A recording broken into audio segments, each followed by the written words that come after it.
Zebra Podcast, el podcast sobre altas capacidades presentado por Ana Roch. Hola a todos, soy Ana Roch y estáis escuchando Zebra Podcast.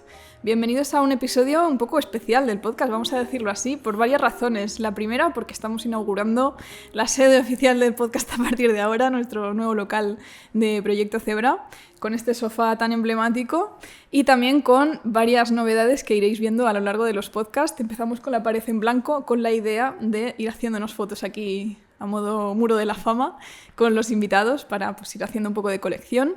Y bueno, novedoso también porque inauguramos una nueva sección, que esto ha sido una cosa un poco improvisada, pero parece que viene para quedarse, que es la de los regalos, que yo no quiero que la gente se vea obligada a gastarse dinero en mí, pero ya que estamos, como el invitado de hoy, que ahora os lo presento, me ha traído un regalo así inesperado, pues vamos a implementarlo.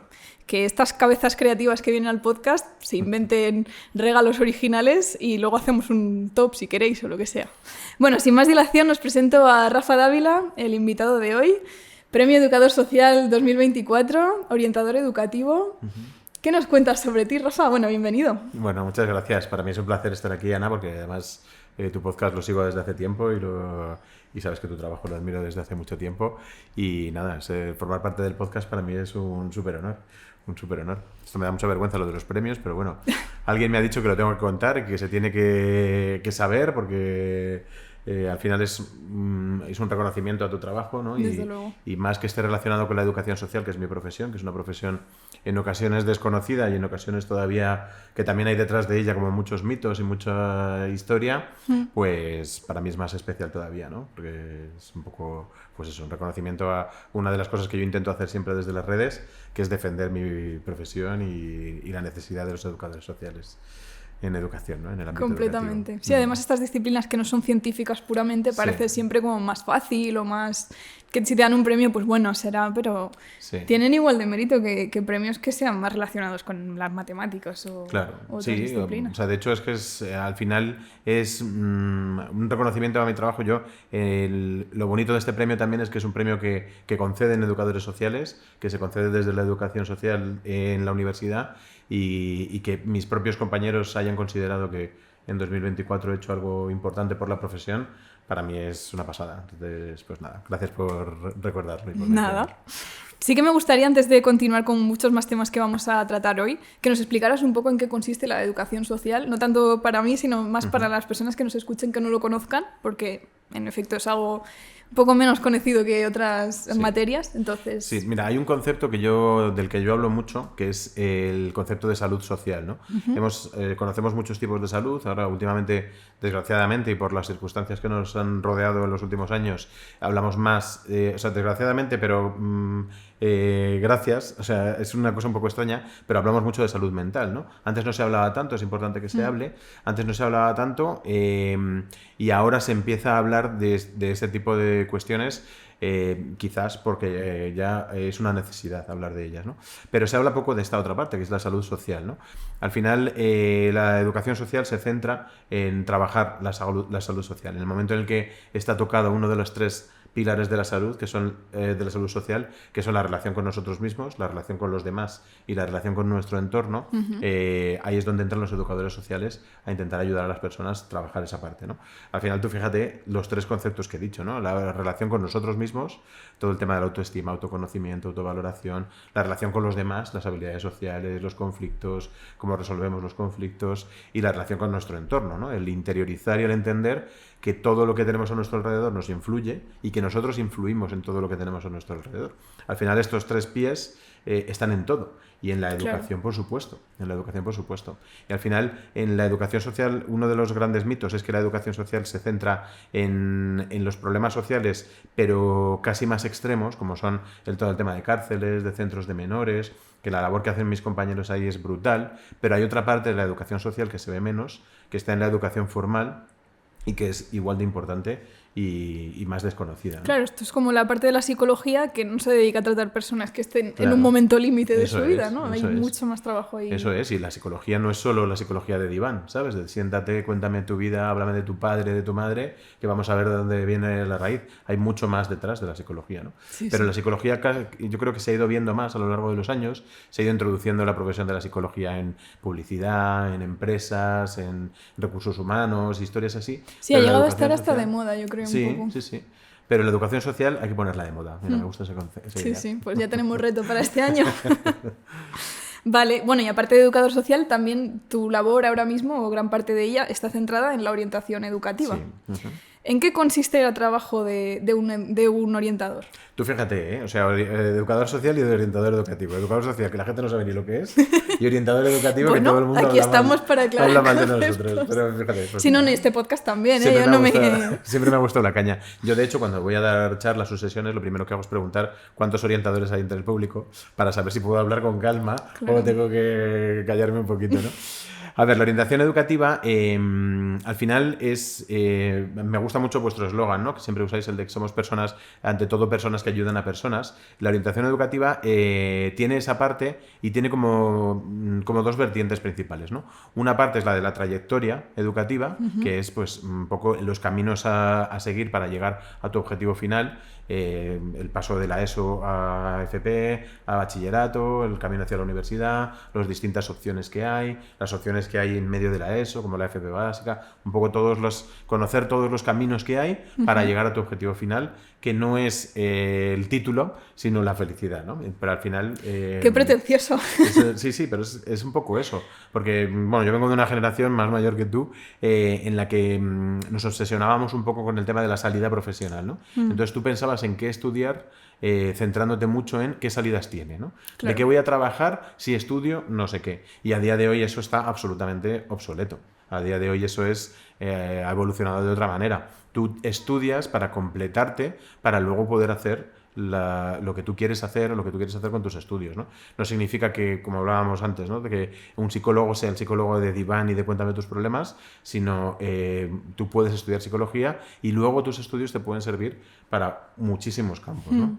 Entonces está esa parte. Y luego la otra parte, que es más esta otra parte social y emocional casi, ¿no? De al final toda tu vida educativa y académica te estás relacionando con personas, estás en un entorno rodeado de personas, la relación con el profesorado, la relación de adolescentes con adultos, de niños con adultos, de los adolescentes, los niños y los adultos con sus iguales, un poco toda esa parte, ¿no? Entonces al final la orientación educativa cubre esas dos partes de todo tu proceso educativo, que es la parte de la trayectoria y la parte de cómo te relacionas tú con toda la trayectoria, ¿no? Me parece muy interesante aclarar todas estas cosas, ¿no? Porque al final es verdad que la teoría pues, siempre aparece el típico rollo de las cosas así, como son y tal, y que al final la práctica nos llama más la atención, pero creo que es importante puntualizar estos conceptos para que se tengan Sí, porque claros. muchas veces se habla de los orientadores sin saber exactamente lo que hacen o lo que se les puede llegar a pedir, ¿no? A veces nos piden cosas que están fuera de nuestras... No de nuestras funciones, porque al final el tema de las funciones es tan relativo, pero sí de nuestra mano, ¿no? Y de o de las competencias que tengáis, claro. Y muchas veces nos da mucha pena, ¿no? Y a mí ha habido orientadores que han venido a charlas o que han estado hablando conmigo que se me han puesto a llorar, diciendo, mira, es que no llego. Es que me encantaría poder llegar a todo lo que tengo en la cabeza o a todo lo que me piden, pero no llego. Claro. Sí, me gustaría ahora que habláramos un poco de esta parte más práctica, ¿no? De cómo es un día en tu trabajo, por ejemplo, o, no sé, anécdotas así con jugo que nos puedas contar, o ver un poco más esa parte de Rafa personal a nivel laboral. Pues mira, te voy a hablar de cosas que me han marcado, ¿vale? Que me parece como lo más interesante. Yo hubo un proyecto en el que estuve, ahora no estoy, pero estuve, que quizá dentro de mi carrera es de los que más me ha marcado, que luego además hablaremos de altas capacidades, también hay una parte ahí muy importante en mi vida dentro de este proyecto, que era un proyecto en el que yo trabajaba con alumnos que expulsaban de su centro educativo, ¿no? Entonces, claro, desde el extremo se ven mucho más claras cosas que no son tan extremas. ¿Qué quiero decir? Yo al final, los alumnos que llegaban a mí eran alumnos que habían llegado al punto de expulsión, ¿no? De expulsión de su centro. Sí. O bien por un tema conductual, o bien por un tema de acumulación de partes, o por haberse saltado las normas. Había casos más sencillos y más de tipo gamberrada de haber puesto un petardo en el pasillo de clase, y había casos más complicados, ¿no? Claro. Casos de violencia y de historias mucho más complicadas, ¿no? Entonces, ese proyecto fue el que me hizo ver realmente la necesidad de los orientadores educativos y de los educadores sociales en esa otra parte no académica, en la parte de la relación de los propios alumnos con el entorno sobre todo, y me hizo darme cuenta de que el entorno educativo y el sistema no estaba preparado para todo tipo de alumnos, ¿no? Entonces eso me abrió los ojos y yo soy muy, por mi manera de ser, no sé por qué será, pero soy muy obsesivo con algunas cosas. Cuando me da por algo, me da. Y ese proyecto me hizo obsesionarme con varias cosas, y una de ellas fue esta, ¿no? Fue, aquí en el sistema hay un agujero, en el sistema hay algo que no se está haciendo bien, y la base es que el sistema no está preparado para todo tipo de alumnos y que hay alumnos que no están preparados para el sistema. Entonces, hay alumnos que no son capaces de asumir el estar X horas sentados en una silla, día a día, una semana, tras semana, tras semana, pasar un curso, otro curso, bachillerato, universidad, pum, pum, pum, pum. No están preparados para eso. Entonces, hay que conocer todas las alternativas. Eso me hizo notar que yo me tenía que formar más, y me hizo también notar que había necesidades a mi alrededor que me obsesionaron. O sea, de hecho a día de hoy me siguen obsesionando, ¿no? ¿Has encontrado la receta o la clave para No. mejorar? Lo que he encontrado el es que no sistema? existe.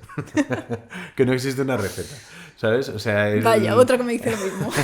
No existe una receta, pero no existe una receta para todo el mundo, pero sí que puede existir una receta para cada una de las personas. Quiere decir, no existe una clave que yo diga, el truco es este, pero sí que se puede ayudar a todas las personas. Lo que hay que hacer es escuchar y observar muchísimo, que es una cosa que no hacemos. Que yo creo que es un poco por la vorágine que nos lleva del día a día, los profesores que se encuentran en aulas con 30 alumnos, cada uno con sus problemas, en primaria, en secundaria, en la universidad encima se agrava, ¿no? Porque al final depende mucho del profesor, ¿no? Pero en la gran mayoría somos números que Sí, es un poco lanzarte a mar abierto a nadar nada, y ya te apañarás. Ahí tienes que asumir que vas a recibir información y ya está, pero la parte de relación casi se elimina, ¿no? Y va un poco es progresivo, ¿no? En infantil es todo relación y muy poquito académico. En primaria va un poco como cambiando el tema, pero sigue habiendo más relación. Cuando pasas a la ESO ya deja de haber con algunos profes más relación y es casi lo académico. Bachillerato es prepárate para la EBAU. Total. Y ya está. Y luego ya llegas a la universidad, que es ¡fum! Tomar, este es mi libro, del que lo he escrito yo además y del que te voy a examinar en febrero. No hagas fotocopias, cómpralo. No hagas fotocopias, cómpralo en la casa del libro. Y bueno, es así, ¿no? Entonces, al final no hay una receta, pero sí que se puede ayudar a todos los alumnos y acompañarles sobre todo en todo esto, ¿no? Y hay una clave ahí que es el escuchar y el observar, que son dos claves vitales para mí. ¿Y en tu trabajo, a qué te dedicas exactamente? O eso, ¿cómo sería un día normal en tu...? Pues mira, en mi trabajo hay como dos partes también, ¿no? Hay varias, ¿no? Pues luego está la parte burocrática, administrativa, que es la que más odio, pero la real, la que más me gusta, tiene como dos partes. Una parte es hacia los profesionales, que son los centros educativos, equipos directivos, profesorado y orientadores de centros educativos, y luego hay otra parte que es hacia las familias, ¿no? Que por un lado están los padres y por otro lado están los hijos, ¿no? Que son dos partes igual de importantes. Entonces, al final, lo bonito de mi trabajo es que yo estoy en medio, ¿sabes? Entonces, sobre un mismo caso, a lo mejor sobre el caso que salta, que es el de un alumno que suspende, un alumno que no es capaz de pasar de curso o algo así, al final yo tengo la posibilidad de trabajar con el alumno, de trabajar con su familia, de trabajar con su centro educativo. Claro. Entonces, yo estoy en medio y se podría decir que hago un poco como de intermediario por un lado y en otros casos casi de traductor, ¿sabes? Porque a veces yo me he dado cuenta que en reuniones de tutoría o en reuniones con orientadores y familias hay veces que no hay una comunicación fluida, ¿sabes? O que las familias no entienden lo que quiere llegar a decir un orientador, o que los orientadores no entienden lo que quiere la familia. Esto a ti te habrá pasado muchas veces también, ¿no? Sí, sí. La cuestión de orientadores que dicen, pues es que vosotros lo que queréis es que evaluemos a vuestro hijo para que sea de altas capacidades, o para que, o yo que sé, una cosa que me estoy encontrando últimamente mucho, que es alumnos que a lo mejor tienen un diagnóstico de TEA y los orientadores dicen cuando las familias se plantean la opción de una doble excepcionalidad o de que también haya alta capacidad o de que ese diagnóstico previo sea erróneo o algo así, la familia lo que quiere es ayudar mejor a su hijo. Pero hay veces que desde orientación se lanzan mensajes del tipo tú lo que quieres es que tu hijo no sea autista, que sea de altas capacidades, tal, ¿no? Entonces, a veces tiene que haber alguien que haga un poco de traductor y que diga, mira, orientador, la familia lo que busca es esto. Mirar, familia, el orientador lo que quiere ayudaros es de esta otra manera. Entonces, al final hago un poco esa función, ¿no? En el día a día, mi trabajo en el horario de mañana es más con los centros educativos, con los profesionales, con los orientadores de centro. Hay una parte muy importante de mi trabajo dedicada al absentismo escolar también, que ahí a veces es un síntoma de otras cosas y un detonante que te hace ver otras cosas que hay detrás a nivel familiar y eso. Y la parte de las tardes es más para las familias y para los niños, para los grupos de enriquecimiento con los que trabajo también en el Centro Lazos y en Illescas y en Toledo. Y bueno, es un poco eso. La parte de la mañana sería más centrada en el trabajo y asesoramiento y ayuda de los orientadores y de los centros educativos, y la tarde más con las familias y con los chicos y chicas. Me parece muy interesante esta reflexión que haces. Yo me recuerda un poco a, siempre lo llevo todo a mi terreno, obviamente, la psicología, cuando hablamos de paciente identificado, identificada, ¿no? Que al final no deja de ser la persona que por algún motivo ha hecho saltar las alarmas, pero no tiene por qué ser la única paciente en todo esto, ¿no? Y al final también cuando hay este tipo de, no sé, cosas que llaman la atención al sistema y que hacen que no te deje pasar, ¿no? Tipo el absentismo, por ejemplo, o conductas disruptivas o lo que sea. Al final, todo esto también acaba siempre teniendo, si lo buscamos, una función. O sea, va siempre tarde a clase porque es un vago o porque es un tardón. No, es que hay algo ahí que es lo que está haciendo que pase esto, ¿no? Sí, yo siempre digo que es como la fiebre. Cuando tú tienes fiebre, el cuerpo te está queriendo decir algo. Entonces, cuando hay un alumno disruptivo, un alumno que no va a clase, un alumno que suspende o que ha empezado a suspender después de haber sacado históricamente buenas notas o historias así, hay que ver qué pasa. A mí hay una frase que me pone muy nervioso, que es déjale, solo busca llamar la atención, ¿no? Al final, lo que me pone nervioso de esa frase es el déjale. Si está buscando llamar la atención, ¿de quién está buscando llamar la atención? ¿Y por qué? Entonces, ahí es donde hay que profundizar. El déjale, porque está buscando llamar la atención, ostras, al final lo que estás haciendo es quitarte el problema de en medio, ¿no? Y decir que o sea, por un lado estás poniendo el problema en el alumno y por otro lado estás dejándolo pasar, ¿no? Al final, cuando hablamos de fracaso, por ejemplo, de fracaso escolar, hay que analizar de quién es el fracaso. Porque el fracaso, en mi opinión, casi nunca es del alumno. Y en cambio, cuando hablamos de fracaso escolar, ponemos el foco en el propio alumno.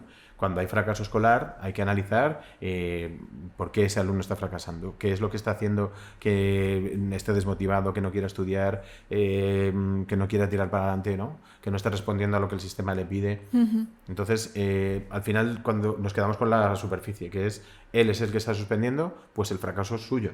No, perdona, el fracaso hay que ver de dónde viene, porque somos un sistema, ¿no? Y todo lo que tenemos a nuestro alrededor nos influye y nosotros influimos en todo lo que tenemos a nuestro alrededor. Totalmente. De hecho, bueno, hablando de fracaso escolar, ¿cuántos alumnos con altas capacidades acaban en fracaso escolar, ¿no? Claro que sí. O sea, de hecho, lo que te comentaba antes dentro de este proyecto, y si quieres te cuento cómo entré en las altas capacidades. Dentro de este proyecto a mí me ocurrió con un alumno en concreto, con varios, ¿no? Pero hubo uno que fue el que me hizo como saltar las alarmas y explotar la cabeza, porque era un alumno que, bueno, cuando cuando iba a venir me mandaron un informe. Alumno que no aprobaba, estaba en segundo de la ESO, en su segundo de la ESO, después de haber hecho dos primeros, o sea, había hecho primero, segundo, en su segundo tenía 9 suspensos y vino con una expulsión de 30 días, que era lo máximo que antes de echarla definitivamente, le dieron la oportunidad de venir a trabajar con nosotros, porque hizo, bueno, no viene al caso, pero se saltó las normas de una manera muy fuerte, ¿no? Entonces, bueno, él vino y yo me esperaba que iba a venir por allí, yo qué sé, Aníbal Lecter en el carrito con la máscara. Te daría hasta miedo esperarle, ¿no? Sí, claro. Viene Dylan, se llamaba, ¿no? Viene Dylan. Y, ostras, estaba hasta nervioso. Después de llevar años trabajando era como, ¿qué me va a llegar, no? Y de repente aparece un niño más bien pequeñito. Yo no soy muy alto, pues era más bajito que yo, muy educado. Hola, me han dicho que venga aquí, no sé cuánto, tal. Pero sí, ya me llamó la atención que viniese sin sus padres, pero bueno, porque normalmente siempre venían los padres, pero vino él solo. Y venga, pasa, vamos a trabajar. Y ahí lo que hacíamos era la primera parte de la mañana trabajar la parte académica, los deberes, los exámenes que tuviesen, para que no pierdan clase, seguíamos trabajando. Y luego la segunda parte, pues el motivo de la expulsión, habilidades sociales y un poco todo eso, ¿no?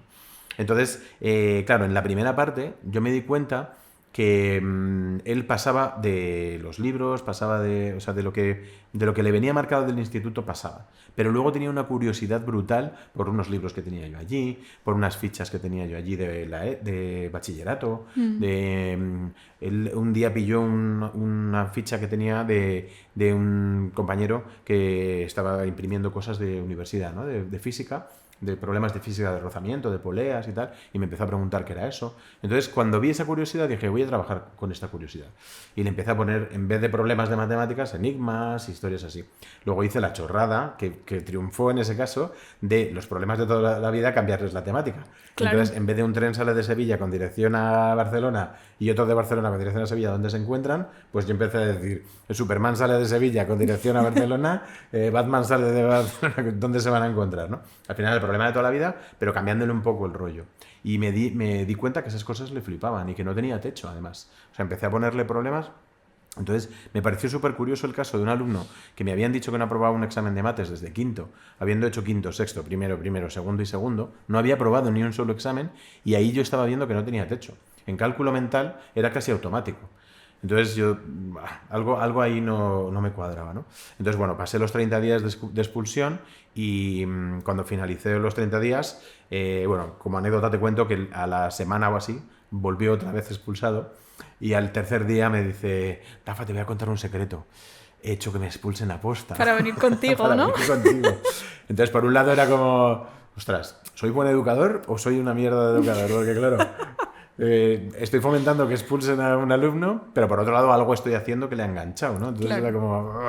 mi cerebro no sabía qué pensar. Bueno, el caso es que estuvo esa segunda expulsión conmigo y luego ya hablé con la madre y le dije, mira, yo creo que en tu hijo he visto algo que no me cuadra, creo que deberíais acudir a un profesional y evaluarle y tal. Y la madre reaccionó hacia el otro lado, me dijo, nadie me lo ha dicho nunca, pero yo sé que mi hijo es tonto, ¿tiene alguna discapacidad o tal? Y yo le dije, no, mi idea no es esa, mi idea es más... superdotación, que en aquella época yo era uno de los metidos en los mitos. Yo creo que tu hijo puede ser superdotado o algo así. Anda, ¿qué me dices? Tal. Bueno, ahí quedó la cosa. Pues al tiempo, como a los meses o así, al final ya finalizó el curso y en verano me encuentro a la madre por el pueblo, por ahí por donde vivimos, y viene corriendo hacia mí, gritando 140, 140. Yo, ¿qué pasa? ¿Qué ocurre? 140, 140. Yo, ¿qué pasa? Primero que no la asocié y dije, Claro. esta zumbada que viene Además, corriendo que si hacia ves mí, tantas gritando. familias, al final no te acordarás de todos. Si viene corriendo hacia mí, gritando 140, ¿qué quiere? ¿Que le dé 140 euros? ¿Que dónde está el autobús 140? Yo qué sé. Total, que llega a mí y me dice, Rafa, ¿qué han evaluado a mi hijo? Y tiene un CI de 140. Pues sí que era superdotación técnicamente. Sí. Bueno, yo no en vamos aquel a momento, meternos en ahí, aquel momento no pero- sabía ni lo que era. Pero algo me explotó en la cabeza y algo me hizo clic y me empecé a obsesionar con este tema, ¿no? Lo que te comentaba antes, y empecé a investigar. A partir de ese momento empezaron a pasar por mi cabeza mogollón de niños y de alumnos que habían pasado por mis manos de alguna manera, y yo empecé a pensar, este lo era también, y esta también. Ya hubo un momento que casi hasta mi mujer me decía, relájate, porque yo veía altas capacidades por todas partes. Este camarero es de altas capacidades seguro, este que me acaba de atender también, los veía por todas partes, ¿no? Entonces, pero sí que es verdad que ahí me hizo un clic el decir, en el sistema hay un coladero, y dentro de la alta capacidad hay fracaso escolar. Eso fue lo que me hizo cambiar, porque yo venía de ese mito de alta capacidad relacionada con buenas notas, de rendimiento alta capacidad altísimo. relacionada con alto rendimiento, y ahí es cuando me cambió el chip, y es cuando empecé a estudiar, empecé a investigar, empecé a leer, porque era algo que a mí no me entraba en la cabeza, ¿sabes? Entonces, al final, todas estas experiencias son las que te van cambiando, te van transformando y te van convirtiendo en un profesional mejor, ¿no? Porque, perdón, un inciso.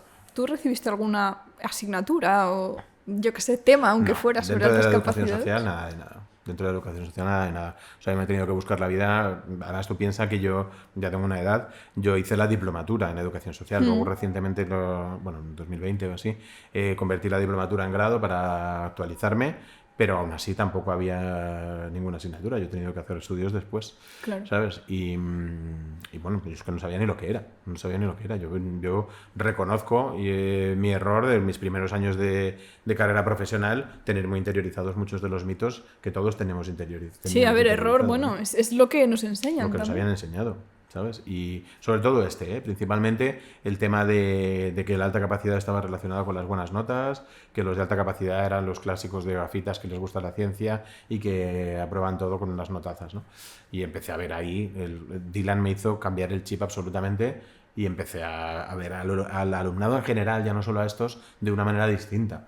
¿Sabes? Como entender que era la diversidad casi, ¿no? Que yo no lo había entendido hasta ese momento, que es que cada uno aprende de una manera distinta, a una velocidad distinta, a un ritmo distinto, que hay cerebros muy potentes a los que les cuesta un montón tirar para adelante, cerebros que les cuesta más pero que con esfuerzo llegan. Entonces, entender todo eso a mí me cambió como profesional absolutamente. Qué fuerte en realidad, ¿no? Sí. No sé. Además, qué bonito ponerle nombre a todo este cambio en tu vida a través de este chico. Es no verdad. sé, me parece inspirador por lo menos. Sí, a mí me inspiró muchísimo. De hecho, muchas veces pienso qué será de él, ¿no? Porque ya no he vuelto a saber de él. Claro, es que es lo que pasa cuando te dedicas a la docencia, que pierdes la pista de un montón de personas. Si nos está viendo y se acuerda de mí. Un saludo, claro. Con el tema de todos los profesionales que de una forma o de otra, más directa o más indirecta, nos relacionamos con la docencia, ¿no? Con esa labor de educar de alguna forma a las generaciones del futuro. ¿Qué retos crees que tenemos? Sobre todo, bueno, en general, pero más centrados en el mundo de la neurodivergencia, de las altas capacidades. Pues fíjate, yo creo que del que estamos hablando precisamente, yo creo que el reto principal es entender qué es de verdad la diversidad. ¿Sabes? Incluso la normativa va guiada ya a todo el DUA, al diseño universal del aprendizaje, a la atención a la diversidad, a evaluar más hacia las competencias que hacia toda la memoria. Entonces, si la normativa va en esa línea, nuestro reto es entender esa línea, ¿no? Entender qué es la diversidad. Al final, yo creo que también venimos de una historia en la que la atención a la diversidad se entendía como ayudar a las personas que tienen más dificultades para llegar, y la diversidad, en mi opinión, no es eso. La diversidad es entender que cada alumno tiene una manera de aprender distinta, una velocidad distinta, unas necesidades distintas, unos intereses distintos. Entonces, el gran reto es adaptar el sistema a esto. No que el alumno sea el que se tenga que adaptar a lo que hay, ¿no? Al final, ese yo creo que es el gran reto. Entonces, todo esto va asociado a la formación y a la información. Yo creo que el gran reto es y todo esto va asociado a la formación y a la información, ¿no? Porque muchas veces no conocemos, muchas veces aún hoy hay profesores y orientadores, quiero creer que menos, pero hay profesores que desconocen el tema de la alta capacidad, de toda la parte emocional que hay detrás, de toda la parte de necesidades sociales, de toda la parte, y que siguen teniendo estos mitos que decíamos antes, ¿no? Entonces, formación e información para entender qué es la diversidad. Para mí ese es el gran reto del sistema educativo. Y luego la otra parte que tenemos que nombrar también siempre, que es la parte de los recursos, ¿no? Yo creo que una parte es la formación y la información, y otra es los recursos. O sea, ahora mismo en orientación las ratios son vergonzosas, por lo menos en la Comunidad de Madrid, en el municipio en el que yo trabajo, hay un orientador por instituto, y ahí estamos hablando de institutos de 900 alumnos, 1000 alumnos. O sea, un orientador educativo para 1000 alumnos al final se convierte en un burócrata, que su trabajo, en vez de todo esto que te comentaba, de poder hablar con las familias, con los alumnos y con los profesionales del centro, eso es prácticamente inviable. Claro. Tú te centras en a ver qué alumnos derivamos a no sé dónde, a ver qué alumnos pueden terminar la ESO y cuáles no, hacer informes para que los deriven a FP básica, hacer informes para tal, y no hay tiempo para esta otra parte. Entonces los recursos humanos me parece que es algo vital. La gran revolución educativa, en mi opinión, estaría en equipos de orientación amplios y formados por profesionales, además, de distintos ámbitos, de la psicología, de la pedagogía, de la educación social. Para poder trabajar en equipo, claro. ¿no? Para mí ese es el gran reto, y lo que daría realmente una revolución al sistema educativo. Desde luego, porque además las familias, yo por lo menos desde mi experiencia laboral, al final veo unas cuentas a la semana, veo que realmente necesitan esa cita con orientación, necesitan esa evaluación, necesitan a alguien que les diga, a ver, entendemos lo que está pasando, no estás loco o no estás loca como madre o como padre, esto tiene solución, o vamos a pautar una serie de medidas para que este alumno no esté tan aburrido en clase o no esté, bueno, pongamos el adjetivo que sea, ¿no? Pero, claro, ¿cómo lo conseguimos Claro. esto con los recursos que hay ahora no mismo? se puede. O sea, yo recientemente hablaba con Ana, la directora de Lazos, el centro en el que trabajo que te comentaba antes, Sí. que ella durante todo el curso pasado estuvo de orientadora en un centro, Mm. porque ella quería ver qué era eso, ¿no? Entonces ella estuvo de orientadora en un instituto y ella me lo comentaba, me decía, yo me iba a casa muchos días con ganas de llorar. Porque tú fíjate que ella es una persona súper implicada, súper formada y súper preparada en el campo de las altas capacidades. Entonces entró en el instituto pensando en, lo voy a revolucionar, voy a empezar a evaluar, voy a empezar a hacer un programa de enriquecimiento y tal. Fue incapaz. En un curso ella decía que no fue capaz. No fue capaz porque ella estaba de orientadora, una orientadora, en un centro de 900 alumnos, 1000 y pico alumnos.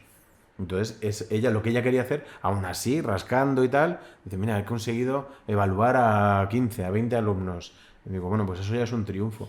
Pero al final, hay veces que aunque quieras, no puedes. Entonces, muchas veces criticamos a los orientadores, como hablábamos antes, Uy, sí, pero aquí hay que ver esa otra parte. Hay que ver esa otra parte. De que hay muchos, quiero creer que la gran mayoría, que quieren y no pueden. ¿Sabes? Sí que es verdad que hay otra parte, que yo los conozco también, de orientadores que son inaccesibles, ¿sabes? Hay familias que me dicen, yo es que llevo 3 años con todo el tema de la alta capacidad, con el tema de que evalúen a mi hijo, y a día de hoy en 3 cursos no he conocido al orientador. Eso no cabe en ninguna cabeza. No puede pasar. No cabe en ninguna cabeza. Porque además, tú que trabajas con las familias también, sabes que la información que te puede dar una familia es oro. Es oro. Es que me parece fundamental Conocer tener... al alumno es esencial, ¿no? Pero que la familia te cuente lo que viven en casa es oro. Porque además, y esto lo habrás visto tú también, hay alumnos que tienen un comportamiento en clase y un comportamiento totalmente distinto en casa. Sí. Porque al final casa hay un espacio seguro, hay historias ahí que hacen que el alumno se comporte de otra manera. Entonces, al final, si el orientador y el tutor o los profesores se quedan con solo lo que ven en el aula, se están perdiendo la realidad de ese alumno y quién es. ¿Sabes? Una compañera que es docente me decía que desde que había empezado a informarse de las familias de sus alumnos, había dejado de regañarles. Claro. Porque empezaba a entender cosas. Le Digo, cambió el chip. es que es fundamental. Claro, es que esa es otra, que cuando conoces a la familia a veces dices, ostras, bastante bien ha salido. Bastante bien ha salido. Bueno, esto es broma. No, a ver, y sin broma también.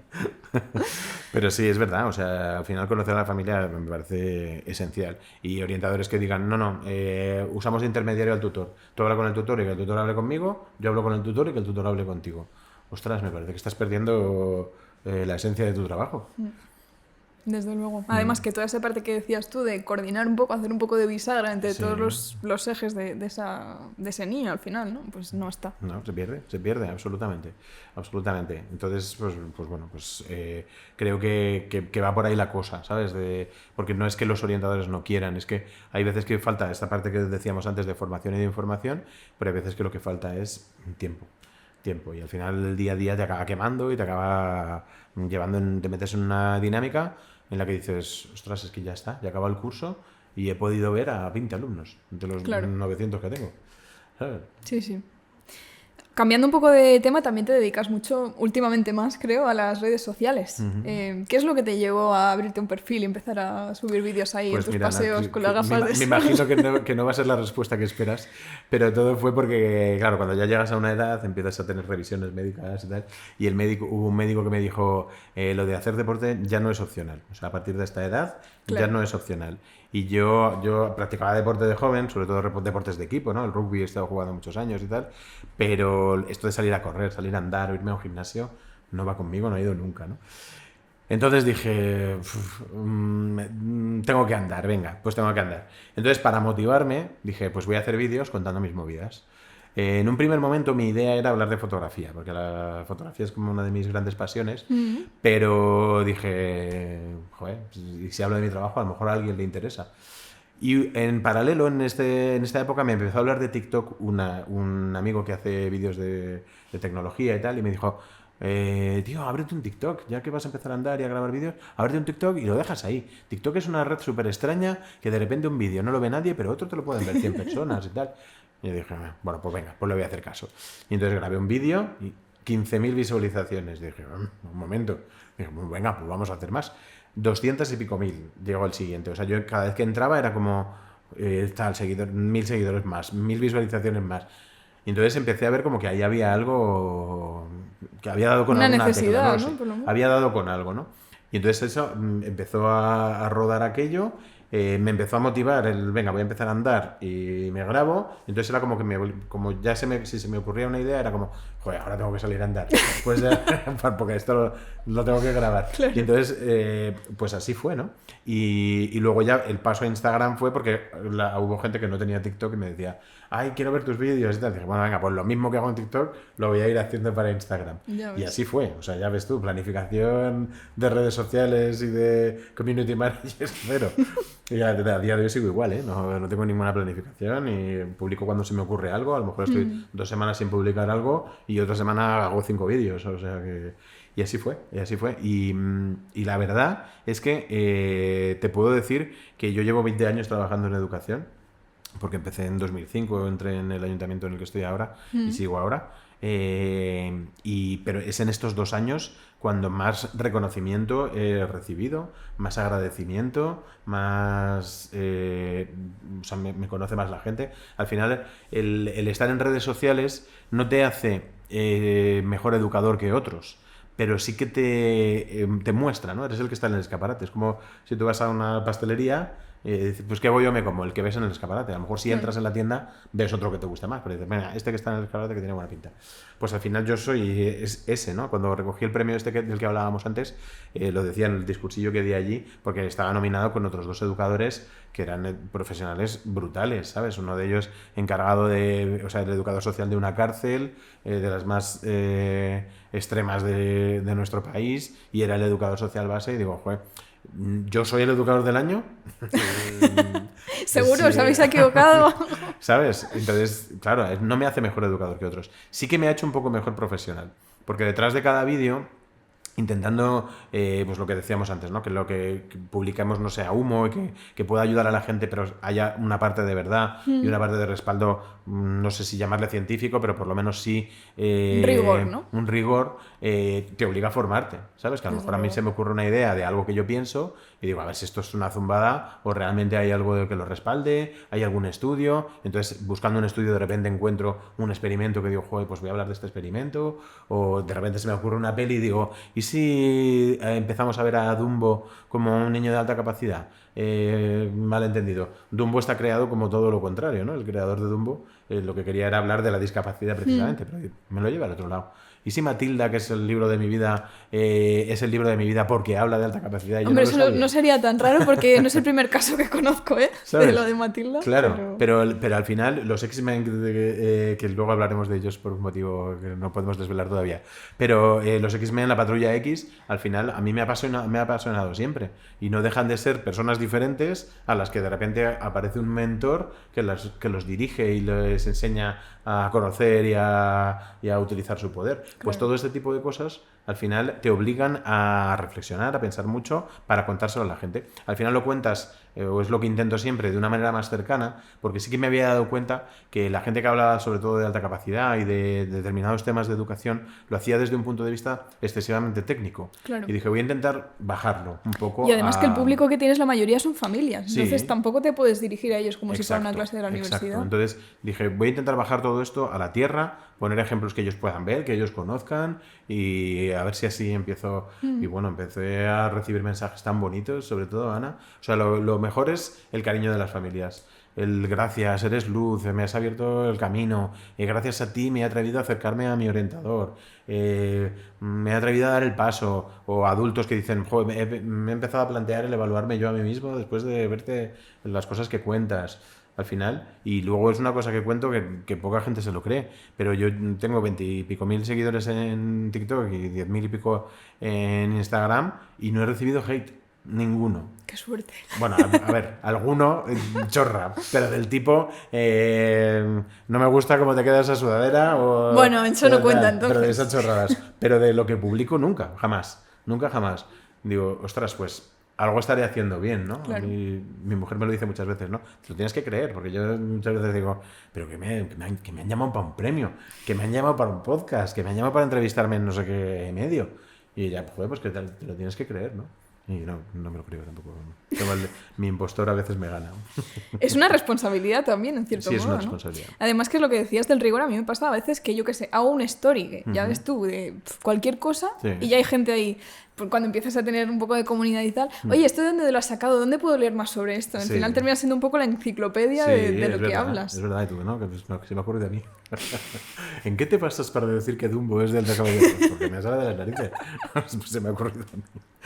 Sí, mira, me acuerdo la primera vez sí que recibí hate en uno de los primeros vídeos porque hice el vídeo, cuando quise darme cuenta tenía ya 15.000 y pico visualizaciones y no me di cuenta que había dicho coeficiente intelectual. En vez de, Bueno. Pues ahí hubo gente, pues vaya rigor, que no sabes ni cómo se dice el concepto y no sé cuánto. Bueno, vamos a aclarar que técnicamente no es incorrecto del todo en castellano decir coeficiente No, intelectual. claro que no. Pero bueno, pues ese ha sido el único hate que... Tendremos que hacer un vídeo explicando esto, porque ahora ya habrá comentarios. ¿Y cómo se dice ¿y cómo entonces? se dice entonces? Pero bueno, bienvenidos sean. Sí. Oye. Cambiando otra vez de tema y Sí. hablando detrás de tus facetas, eres padre también. Sí. ¿Qué tal eso? ¿Cómo lo llevas? Pues mira, a ver, ser padre... A ver, mi hijo es... la palabra que lo define es intensidad pura, ¿no? Para bien y para mal. Entonces, el para bien es lo más maravilloso del mundo y el para mal también, porque para mí es un aprendizaje puro al día. Y además, cuando eres profesional y padre, te das cuenta de que hay un componente emocional ahí tan fuerte que entiendes por qué, por ejemplo, en qué se basa el que un psicólogo no pueda o no deba tratar a un familiar, el que un abogado no deba defender o no pueda defender a un familiar, porque ese componente emocional lo cambia todo absolutamente. Yo hablaba con una compañera que ella es especialista en problemas de conducta y ella me decía, joder, es que yo estoy trabajando con alumnos muy complicados, con perfiles muy complicados, con comportamientos muy complicados y les aguanto todo, pero llego a mi casa y a mi hija no le aguanto ni esto. Y los consejos que les doy a los padres de Claro. la violencia es lo último que hay que utilizar y de repente entro en casa y le cruzo la cara a mi Empiezas hija, a ¿no? gritar. Esto es una exageración. Pero sí que es verdad que la teoría se va toda por el váter cuando tienes esa parte emocional hacia tu hijo, ¿no? Sobre todo el sentimiento que tienes hacia un hijo. Porque no es comparable al que tienes a una pareja, al que tienes a un hermano, a tus padres. No es comparable a nada de eso. Entonces, mi hijo que es intensidad pura y para mí es aprendizaje puro y me lleva a mis límites, ¿no? Mi hijo es capaz de sacar lo mejor de mí y en ocasiones, pues a veces también lo peor de mí, ¿no? Entonces, el poder hablar de eso abiertamente me parece esencial. Y eso hace que también cuando yo trabajo con las familias les permita o me permite a mí el llegar a ellos de una manera un poco distinta. Yo sí que noto desde que soy padre que he cambiado un poco como profesional en ese sentido, ¿sabes? Yo a veces cuando me reúno con familias les digo, lo primero que quiero deciros es que este espacio es un espacio seguro en el sentido de que aquí podemos hablar de lo que queráis y de la manera que queráis. O sea, si queréis verbalizar cosas como el otro día tuve una historia con mi hijo y sentí las ganas de darle un guantazo o historias así, lo podemos hablar, ¿vale? Porque luego ya veremos de dónde viene ese sentimiento y cómo lo podemos redirigir y cómo lo podemos gestionar. Pero verbalizar ciertas cosas, ciertos sentimientos, límites, como estos que te comento, Sí. no es fácil y no es fácil para ti escucharte. No, pero además es parte del proceso Claro. hacia dejar de hacerlo, en cierto Eso es. modo. Porque si tú te reprimes a ti mismo todo el rato por estar deseando en algunos momentos gritarle Claro, o pegarle claro. o lo que sea, te estás Sí. negando sentir eso y entonces es casi peor. Claro, y a veces es decir, no puedo verbalizar mira, mi hijo me ha llevado a mi límite y necesito descansar de él. A veces es como muy duro, es decir, ostras, que un padre está diciendo que necesita descansar de su hijo. Ostras, pues es que nos llevan a esas emociones a veces. Y a veces a las contrarias, que son brutales, ¿eh? O sea, yo no he sentido cosas nunca como el orgullo cuando él consigue algo, Claro. o cuando historias así, ese orgullo no es comparable a nada, ni siquiera al propio, ¿sabes? Tu orgullo de haber conseguido tú algo, no es comparable para nada. Entonces es todo muy extremo. Entonces el que sea tan extremo es lo que te hace a ti ponerte en tus límites, y el llevarte a tus límites es un aprendizaje tan puro, tan de raíz, de entraña, que es brutal, es brutal. ¿Qué tal el hecho de que sea neurodivergente con el tema, yo qué sé, del sueño, de sus estilos de aprendizaje, de A sus ver, hobbies? Pues es intenso. A ver, eso queda claro. Es muy intenso y no voy a decir que es toda una maravilla, porque no, porque hay cosas complicadas. Pues mira, por ejemplo, la parte del sueño para él ha sido una maravilla desde pequeñito. Sí. Esa parte nada. Pero la parte sensorial, pues en su caso es compleja. La parte de la alimentación, en su caso sobre todo, yo me atrevería a decir que lo más complejo. Entonces, pues bueno, ahí es donde nos llevan nuestros límites, es más por ahí, ¿sabes? Pero sí que es verdad que en los 3 pies que yo siempre digo que hay que analizar, que son el pie académico, el pie social y el pie emocional, el social y el académico, problemas cero a día de hoy, está en cuarto de primaria, ya veremos hacia dónde tira. El emocional pues tiene sus picos, pero eso es lo más natural, pero es un niño que se gestiona muy bien, ¿sabes? Y que es muy consciente de sus emociones y muy consciente de cuando él se sobrepasa, después lo puedes hablar muy bien con él y él entiende por dónde se ha pasado, qué es lo que tiene que intentar hacer la próxima vez y tal. Entonces, realmente, dentro de los perfiles que yo he conocido y que he vivido en mi parte profesional, considero que soy un afortunado, ¿sabes? Porque a día de hoy él está bastante regulado en todo lo que le rodea, ¿no? En esos 3 planos, ¿no? En el social, en el académico y en el emocional. No sé por dónde, si nos volvemos a entrevistar dentro de 2 años, a lo mejor te estoy diciendo... Bueno, ya nos harás una actualización. Pongo hijo en Wallapop. No es broma, ¿eh? Hay una pregunta que me gusta especialmente hacer, un poco ya mi parte más así, no sé, sádica quizás, especialmente a los padres, que es, si pudieras volver atrás y replantear tu vida, ¿volverías a ser padre? Sí, yo sin ninguna duda. O sea, sin ningún género de duda. Porque, vamos, es que mi hijo es un ser maravilloso a todos los niveles. A todos los niveles, incluso como te comentaba antes, incluso cuando me ponen mis límites, es un sentimiento que luego cuando lo trabajo yo conmigo mismo y lo reflexiono, es maravilloso. Entonces, no te respondo, o sea, te respondo sin ningún tipo de duda. Volvería a ser padre. Si la pregunta fuese, ¿tendrías más hijos? Ahí ya... Bueno, esta te la puedes seguir haciendo como tu vida actual también. Eso ya dudaría, porque sí que es verdad que los niveles de intensidad y de demanda, no sé si yo sería capaz de asumirlos multiplicados por 2. Claro. Y la parte económica tampoco, claro, porque es carísimo tener un hijo. Pero bueno, un hijo, y si puede ser el que tengo, sin duda lo repetiría todas las veces que nazca. Nos contabas que a nivel laboral sí que has cambiado cosas o te ha hecho reflexionar sobre algunas prácticas o demás, o la forma de tratar a las otras familias. A nivel personal, ¿qué es lo que dirías que más te ha afectado de ser padre, para bien o para mal?